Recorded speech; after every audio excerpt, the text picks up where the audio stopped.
right, this week in Dementia Awareness, we got a whole bunch of stuff to get into. First up, though, we talked a couple weeks ago about how Biden had that report where Robert Kyung-her, the special counsel for the U.S. attorney in D.C., investigated him, and they did a deposition on him and interviewed him about maybe the alleged classified document theft, kind of the same thing they're going after Trump for.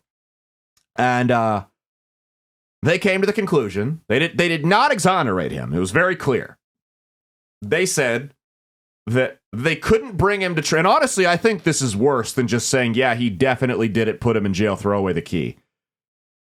They said he might have done it, and there's enough to bring him to trial on here, but there's no way you're going to convince a jury that someone of his mental state is fit to stand trial or even knew what the hell he was doing because he forgot when his son died, and the list goes on and on. Well, they released the transcript, and the official Democratic Party gaslighters were working round the clock to carry water for him.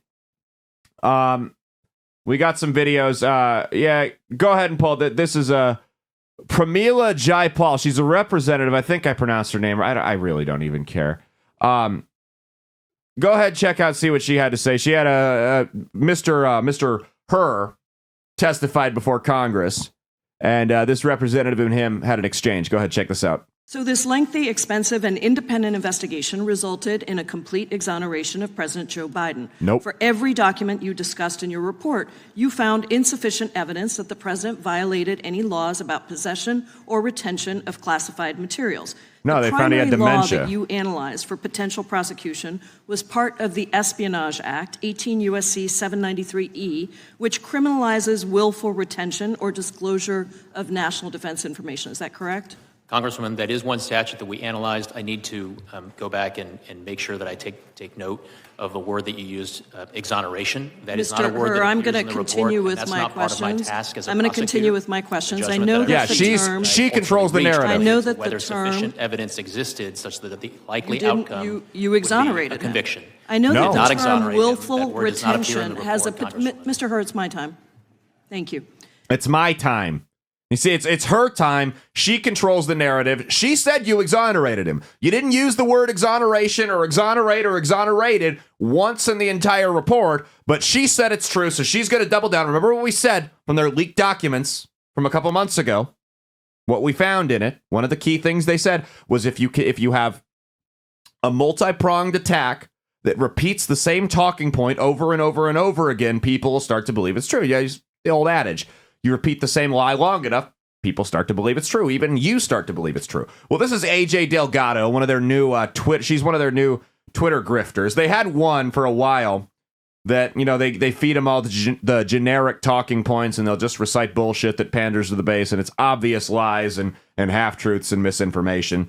They had one a while ago they had to shut down. It was under the name Erica Marsh.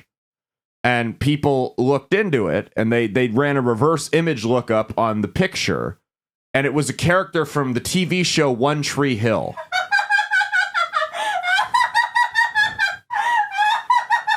They thought people were stupid enough to fall for that. That's how little they think of you. That people wouldn't Google the name and see the character pop up and go, "Yup, that's the same girl."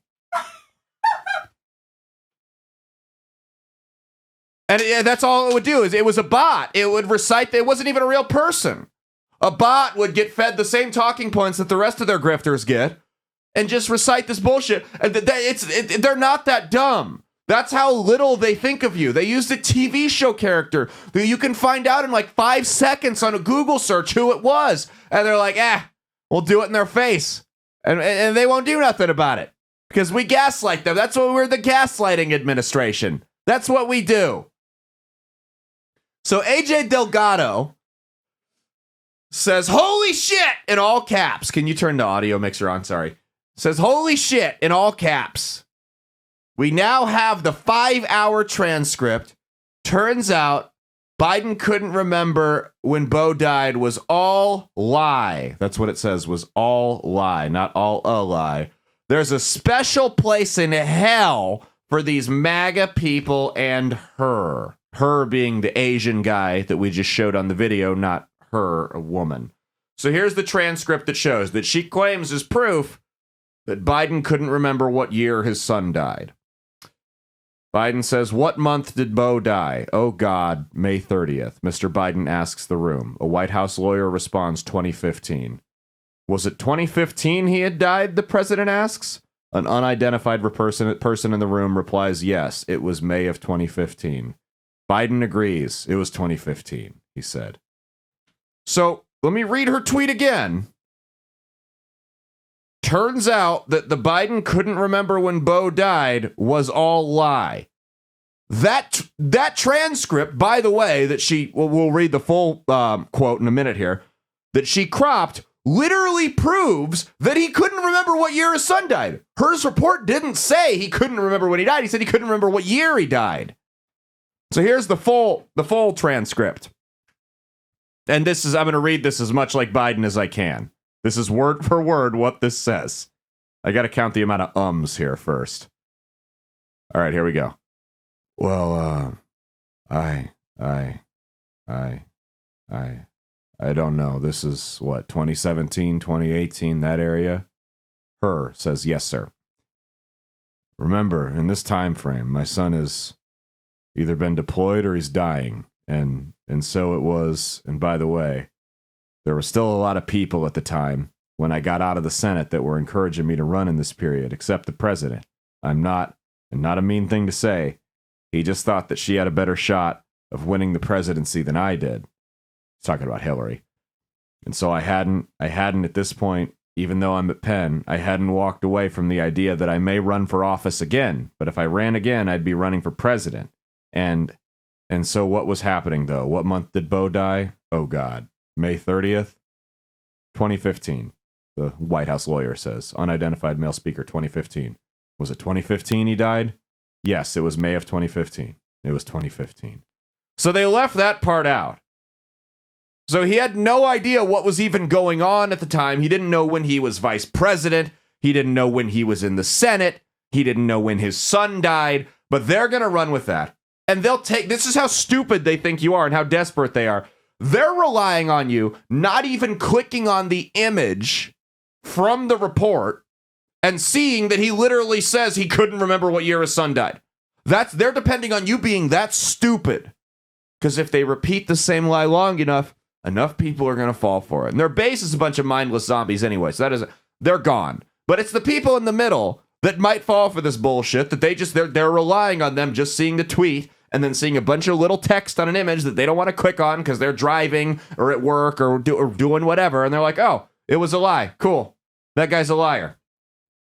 We got another one here. There's another video from this testimony. Go ahead and play this next one here. This is an interesting question he got asked about about the report prior to it being released. Go ahead. And did the White House get the report before the report was made public? We did provide a draft of the report to the White House counsel's office and members of the president's personal counsel team for their review. No, I understand. And did the White House then, once they got the report before it went public, did the White House try to weigh in with your investigation on elements of that report and, frankly, get the report changed? They did request certain edits and changes to the draft report.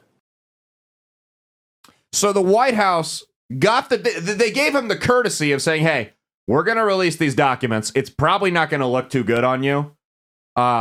Here you go. This is what it's going to be. Go ahead and prepare your defense, in the public eye," which I wouldn't even have given them that courtesy. They deserve nothing at this point. They gave them the courtesy. And the White House clapped back and said, "Can you revise this? Can you maybe change a little bit of this? Maybe take some of this out? Redact it?" So they can try to spin this as much as they want, but the reality is it says what it says. And any idiot that hasn't just drank the Kool-Aid until they've overdosed and died, or at least gone brain dead, can look at that transcript and see what it says. If you possess the ability to read and maybe discern context clues a little bit at like a third grade level, you can see that he didn't know what year his son died. Despite their best efforts to spin it, this is a damning damning report. And even though they extended him the courtesy of allowing him to prepare a defense for this in the public eye by sending it to him beforehand, he came out, and we played the video on this show for you a couple weeks ago. He came out and said, they asked me what year my son died. They didn't ask him. He brought it up. He brought it up. They were asking him about thinking about running for president in 2016. He brought Bo dying up. So either he couldn't remember that he's the one that brought it up, which is honestly about a 90% chance that's what happened, or he lied, or his ghostwriter lied. Either way, this is a bad look for them. This is worse. I think if they would have had the classified, if they just would have been found guilty, or at least had enough evidence to bring him to trial on the classified documents thing, that would have hurt, but not that much, right? Because they're accusing Trump of doing the same thing. This is worse. You have the U.S. Attorney's Office, right? The Justice Department just said the sitting president, who's running for re-election and trying to convince everyone he's got another 4 years left in him, is not mentally fit to stand trial.